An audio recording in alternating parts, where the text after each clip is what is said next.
चाचा चौधरी का मकान। एक दिन चाचा चौधरी परिवार।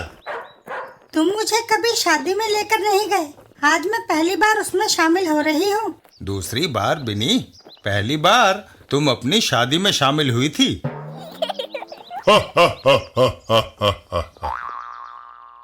और फिर वह लोग रवाना हो जाते हैं। हम आगरा में पूरा एक हफ्ता रहेंगे और जमुना के किनारे मैं जॉगिंग करूंगा। मैं वहाँ ताजमहल देखूंगी। क्यों जी, तुम मेरे लिए वैसी इमारत क्यों नहीं बनवाते? बिनी, क्योंकि मैं तुम्हारा शुभचिंतक हूँ। शाहजहां ने मुमताज बेगम के मरने पर ताजमहल बनवाया था।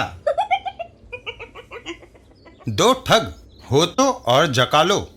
होतो, रहने के लिए हम मकान की तलाश कर रहे थे ना, वह मिल गया। जकालो, मगर हमारे पास पगड़ी देने के लिए पैसे कहाँ हैं? उसकी जरूरत नहीं, चाचा चौधरी का मकान खाली है, वह अपने दरवाजे बंद नहीं करता, हम उस पर कब्जा कर लेते हैं। घर के अंदर अब हम बाकी की उम्र यहाँ चैन से बिताएंगे। हम दो के लिए यह काफी है। नाले पंगा। अरे, मेज पर ये कागज कैसे पड़े हैं? हो तो ये बिजली, पानी और टेलीफोन के बिल हैं। मगर इनका भुगतान कौन करेगा? हम करेंगे बेवकूफ। मैं दफ्तर जाकर इन पर से चाचा चौधरी का नाम कटवाकर अपना नाम लिखवा लेता हूँ। यह हमारे मकान मालिक होने का सबूत होंगे। अब कोई कानूनन हमें इस इमारत से निकाल नहीं सकेगा। मैं जाता हूँ। जकालो घर से बाहर निकल जाता है। इधर हो तो जब तक जकालो गया है मैं कुछ खा लूं, फ्रिज काफी भरा है। एक सप्ताह बीत जाता है। चाचा चौधरी परिवार लौटता है। मैंने आगरा के खेत से गन्ने ले लिए थे। एक लंबी अनुपस्थिति के बाद अपने घर में शांति से बैठेंगे।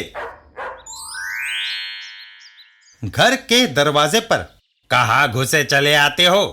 जो बिजली, पानी और फोन का बिल देता है वही मकान मालिक होता है। देखो, साबू जकालो को पकड़ लेता है। खटमल, बचाओ! पुलिस इंस्पेक्टर, साबू उसे छोड़ दो। अगर दंगा फसाद किया तो मजबूरन मुझे तुम्हें गिरफ्तार करना पड़ेगा।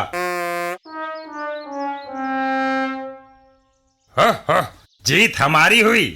अब हम यहाँ मौज मस्ती करेंगे। इधर चाचा चौधरी परिवार मकान के पीछे जाकर कुछ सोचते हैं। चाचा जी, मुझे गुस्सा आ रहा है। साबू, अगर तुम्हें गुस्सा आता है तो उस पत्थर पर पैर पटको, गुस्सा ठंडा हो जाएगा। साबू पहाड़ी पर चढ़ जाता है। वही करता हूँ। इधर चाचा चौधरी, भाग्यवान, भागकर सुरक्षित जगह पर चलो। साबू पत्थर पर एक किक जमाता है और पत्थर लुढ़कता हुआ सीधा घर के नजदीक आकर गिरता है। घर के अंदर, ओह, मकान में कंपन, भूचाल! वह दोनों घबराकर बाहर भाग जाते हैं। बाहर मैदान में भागो। थोड़ी देर बाद कंपन खत्म हो गई। वापस चलो। घर के सामने, अगर अब तुम इधर आए तो बाकी की उम्र लंगड़े रहकर गुजारनी पड़ेगी। और यह गए तुम्हारे नकली बिल। हैं?